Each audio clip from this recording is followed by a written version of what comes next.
Halo teman-teman semuanya, ketemu lagi dengan Roy di sini dan di video kali ini kita akan bahas salah satu saham yang beberapa minggu atau beberapa bulan ke belakang cukup ramai gitu ya, yaitu saham Gajah Tunggal, kode emitennya GJTL ya. Salah satu faktor ramainya tentu saja karena ada Pak Lo Keng Hong di sana memegang 5% lebih di saham GJTL. Seperti biasa, disclaimer on dulu bahwa di sini adalah pendapat pribadi, tidak ada ajakan jual beli maupun menjatuhkan stakeholders tertentu gitu ya. Dan buat teman-teman, sebelum kita lanjut dalam pembahasan video kali ini, jangan lupa untuk subscribe dan tekan dulu loncengnya. Seperti biasa kita start dari sekilas perusahaan ya. Ini adalah perusahaan yang bukan kaleng-kaleng sebenarnya. Sudah beroperasi sejak 1951.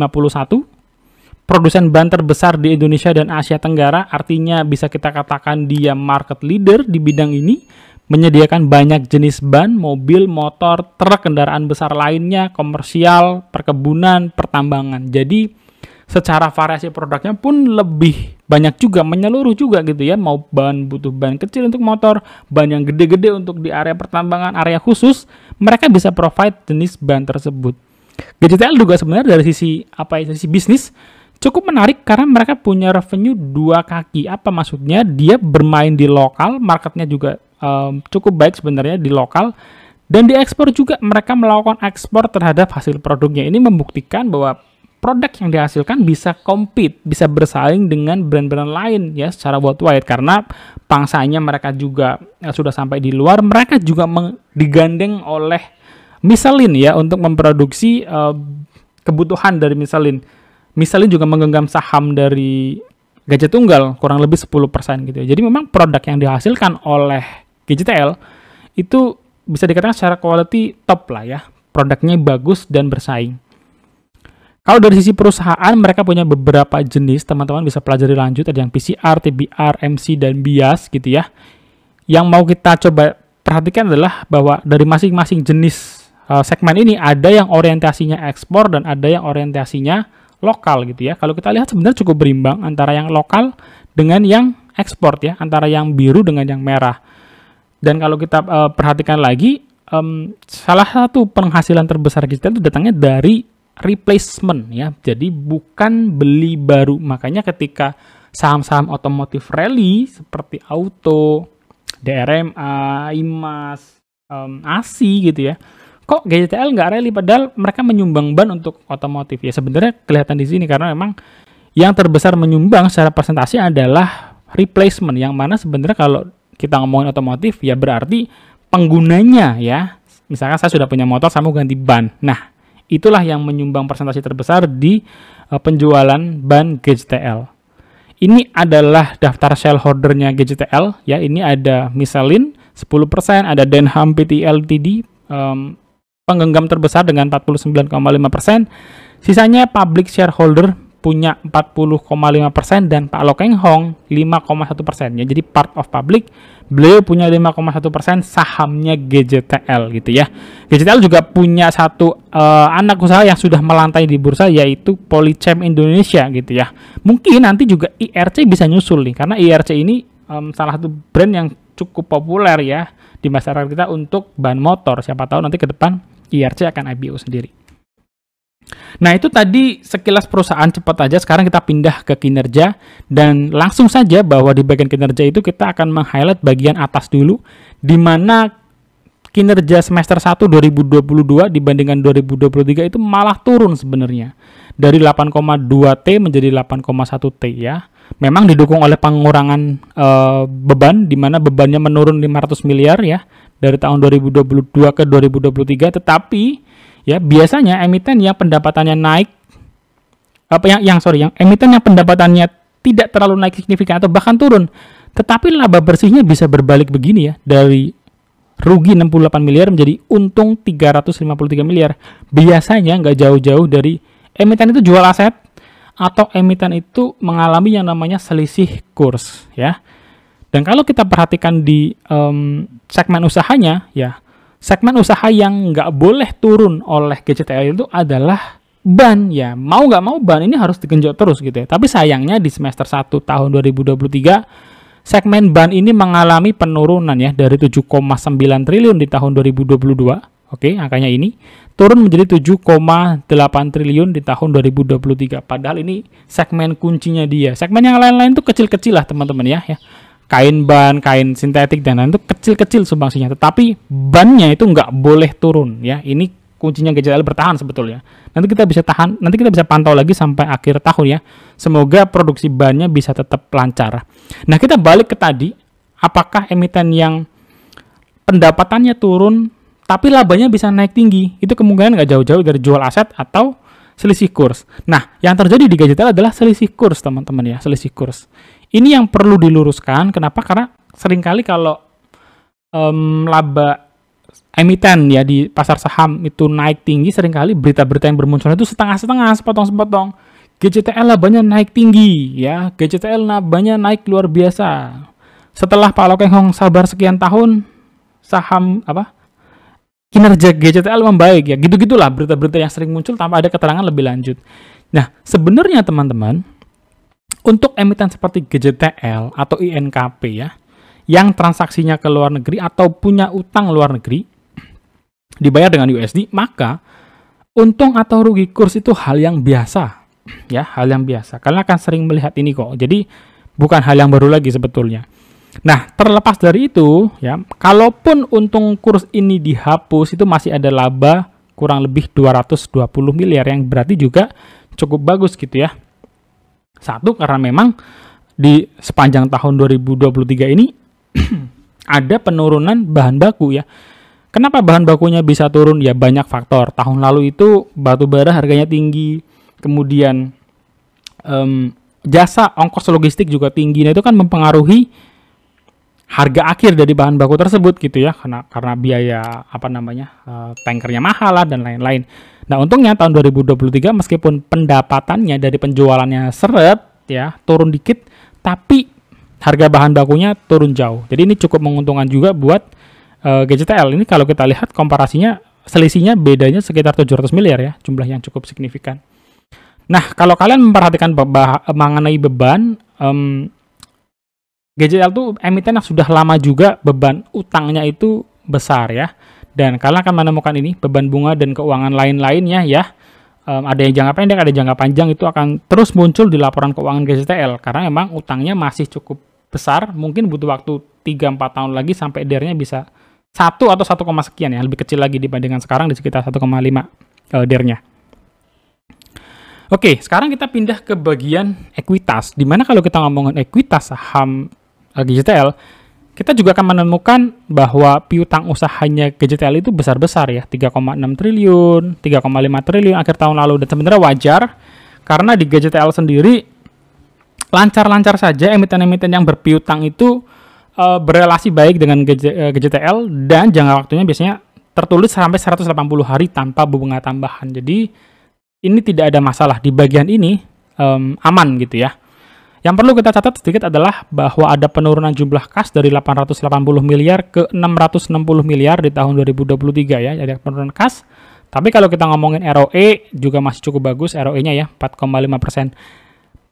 Saya bilang cukup bagus karena kalau sebelumnya pasti negatif ya di tahun lalu, karena semester 1 tahun lalu GJTL minus gitu ya. Jadi ya kalau tahun ini positif ya wajar gitu ya. Nah, bagaimana dengan liabilitasnya teman-teman? Liabilitasnya GJTL itu besar-besar ya, dari tahun ke tahun, sudah 10 tahun berjalan. Biasanya emiten-emiten seperti ini tadi ya, dia masih perlu untuk ekspansi, dia masih perlu untuk pembiayaan dan lain-lain. Tapi sebenarnya kalau kita ngelihat GJTL, nanti akan saya bahas di belakang mengenai bisnisnya.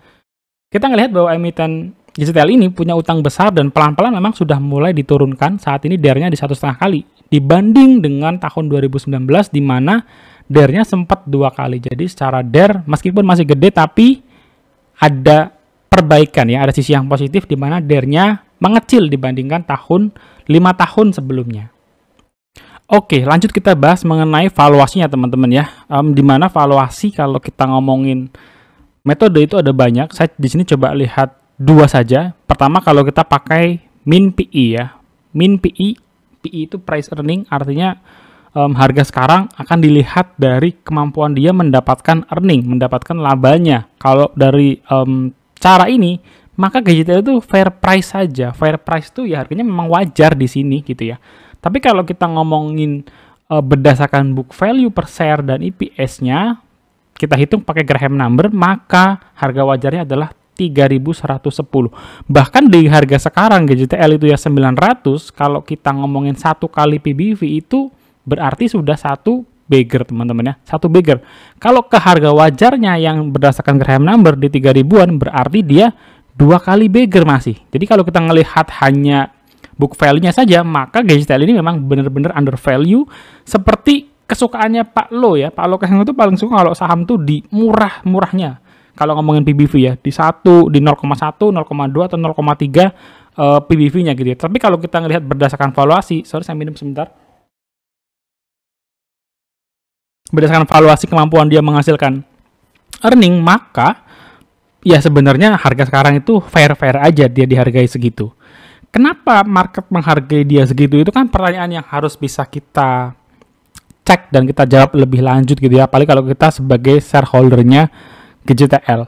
Nah, ini adalah data yang saya ambil dari 2 annual report. Satu annual report tahun 2022 ya, dan annual report tahun 2019. Ini adalah hal yang sederhana tapi membuktikan atau mungkin membuat kita berasumsi tentang banyak hal.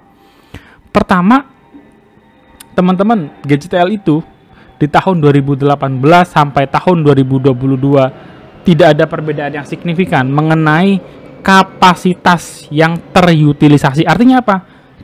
Tahun 2018 GJTL produksi 78%. Ya, 78%.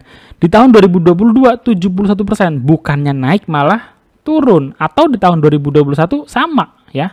Jadi di situ-situ aja. Ini yang membuat saya menggunakan bahasa jalan di tempat. Karena dari tahun 2018 ke tahun 2022, kurang lebih 5 tahunan, bisnisnya di situ-situ aja, ya kapasitas produksinya. Nah, kalau memang kapasitas produksinya di situ-situ aja, artinya kita secara sederhana bisa berpikir begini. Berarti produk yang dicetak, ban-ban yang dibuat oleh GJTL itu, ya cuman segitu yang bisa diserap oleh market ya. Nggak mungkin dong perusahaan itu nggak punya hitung-hitungan gitu ya. Kalau market bisa menyerap sampai 100% kapasitas produksi, pasti perusahaan akan membuat 100% bahkan lebih. Namun pastinya perusahaan juga sudah punya hitung-hitungan bahwa memang segini dulu barang yang bisa dilepas ke pasar, barang yang bisa diserap oleh pasar. Atau skenario kedua adalah asumsinya skenario itu marketnya diambil oleh kompetitor gitu ya. Jadi di samping mereka, pasti kan dalam sebuah market itu ada kompetisinya. Jadi ternyata ada juga bagian dari GJTL yang diambil oleh para pesaingnya. Ya, itulah yang menyebabkan kalau kita lihat di sini perbedaannya tidak terlalu signifikan ya. Bahkan kalau kita lihat dari sisi kapasitas yang tersedia ya, kapasitas yang terpasang di tahun 2018 sampai 2022 sama-sama aja, beda dikit nih, 2000 dengan 2500. Sisanya 14,5 ya, sama. 95.000, 75.000. 75.000, 75.000. 40.000, 20.000, sama. Jadi kapasitas yang terpasang sama-sama aja selama 5 tahun terakhir ya, 5 tahun terakhir. Ini juga artinya apa? Tidak ada ekspansi yang dilakukan manajemen. Lagian ekspansinya buat apa? Kalau toh dengan yang sekarang saja mereka masih punya sisa rata-rata 20%-an dari kapasitas produksi yang dimiliki. Jadi kalau muncul berita-berita mengenai alokasi belanja modal, kemudian Gajah Tunggal akan ekspansi, yang kaitannya dengan ekspansi teman-teman ya, karena Capex bisa untuk banyak hal, tapi yang kaitannya dengan ekspansi, maka kita harus bertanya ekspansinya strateginya bagaimana. Karena kalau nyetaknya ban lagi, maka dengan kapasitas yang sekarang saja belum penuh. Harusnya itu masih bisa dimaksimalkan gitu ya. Harusnya masih bisa dimaksimalkan, entah itu dipaksa sampai lebih daripada itu. Contoh apa? Contoh INKP, kapasitas produksinya sudah ada yang melebihi dari kapasitas ya. Penjualan melebihi kapasitas, artinya produktivitasnya besar. Sehingga ketika INKP itu membuat pabrik baru, wajar ya. produksi yang sekarang kapasitasnya tidak cukup lagi. Tapi kalau GJTL dengan sisa 20%, harusnya itu bisa digenjot lagi. Bagaimana cara genjotnya? Ya tadi, create market baru, ekspor ke banyak negara yang belum terjamah dengan produknya GJTL, dan lain-lain. Intinya berhasil dulu membuat utilisasi pabriknya terpenuhi dengan maksimal ya. Ini PR besarnya GJTL ya. Kalau kita ngelihat kenapa penjualannya stuck di situ-situ saja, naik turun kurang lebihnya juga 5-10%, yang mungkin terjadi karena apa? Karena harga jualnya berubah ya, naik atau turun. Nah, kalau kita ngomongin GJTL di bagian catatan ini, selisih kurs itu hal biasa ya. Hal biasa, kalian akan sering menemui ini di kuartal to kuartal. Kalau kalian holdernya review per kuartal, yaitu hal yang biasa. Tapi memang ada sedikit perbaikan karena di luar dari kurs, keuntungan kurs itu masih ada 220 miliar yang dicatat oleh GJTL gitu ya. Tetapi apakah GJTL bisa katakan sebagai saham yang turnaround? Menurut saya belum ya. Apalagi di kuartal 2 penurunannya cukup signifikan dibandingkan dengan kuartal 1 2023 kemarin ya. Jadi memang 2 kuartal ini kalau kita bandingkan, di kuartal 2-nya melemah lagi. Harapannya kalau kita ambil saham yang turnaround, kuartal 1 bagus, kuartal 2-nya lebih bagus lagi, lebih strong lagi. Nah, itu bisa mengkonfirmasi sahamnya sudah mulai turnaround gitu ya. Kemudian GJTL ini penjualannya stuck. Dari sisi utilisasi produksinya juga segitu-segitu aja. 2018 ke 2022, 8, 9, 10, 11, 12, 5 tahun tuh bukan waktu yang sebentar untuk perusahaan bisa aware bahwa kapasitas produksinya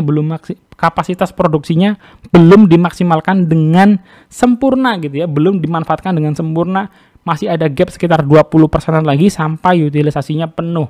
Gimana caranya? I hope manajemen punya jawaban yang lebih tajam gitu ya, yang lebih memuaskan hati investornya. Teman-teman yang punya sahamnya boleh datang ke public expose ya, nanti kalau dia ada paparan publik dan bertanya bagaimana sih strategi manajemen GJTL ke depan? Karena tadi kalau kita lihat di bagian belakang, mereka sudah ekspor ke banyak titik. Ada negara-negara yang memang belum banyak memberikan revenue buat GJTL. Mungkin itu bisa digenjot lagi gitu ya. Terakhir, kalau kita mau membeli GJTL, ya saat ini GJTL itu nggak bisa dikatakan murah. Kalau kita melihat komponen earning, artinya min PI 5 tahun tuh harganya fair. Jadi masuk di harga sekarang sih menurut saya nggak terlalu menarik, kecuali dikasih diskon lagi gitu ya. Diskon berapa? Ya 0,2 kali PBV atau 0,2 sekian PBV, ya mungkin sekitar 700 sampai 750.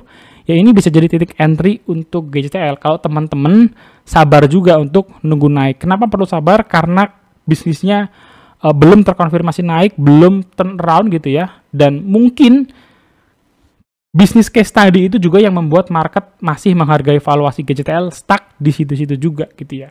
Dan kalaupun nanti saham GJTL itu kuartal 3-nya mulai menunjukkan perbaikan, ke harga 3.000 tuh jauh sekali sih, jauh buat GJTL. Jadi target terdekatnya sebenarnya hanya saya pasang di 1.500, bahkan base-nya sampai ke harga 2.000 pas di satu kali PBV-nya teman-teman. Ya mungkin ini aja pembahasan saya kali ini untuk saham GJTL. Semoga menjawab beberapa pertanyaan yang mungkin ada di pikiran kalian, karena kalian sudah terlanjur beli saham GJTL ketika kemarin rally-rallynya, atau kalian memang sudah punya GJTL dari beberapa tahun ke belakang. Semoga memberikan insight baru buat teman-teman semuanya di sini. So, sampai ketemu di next video. Teman-teman jangan lupa untuk subscribe dan tekan loncengnya, share juga video ini. Kita bisa diskusi bareng di kolom komentar. Feel free untuk tanya apapun di sana. Sampai ketemu guys. God bless you. Bye-bye.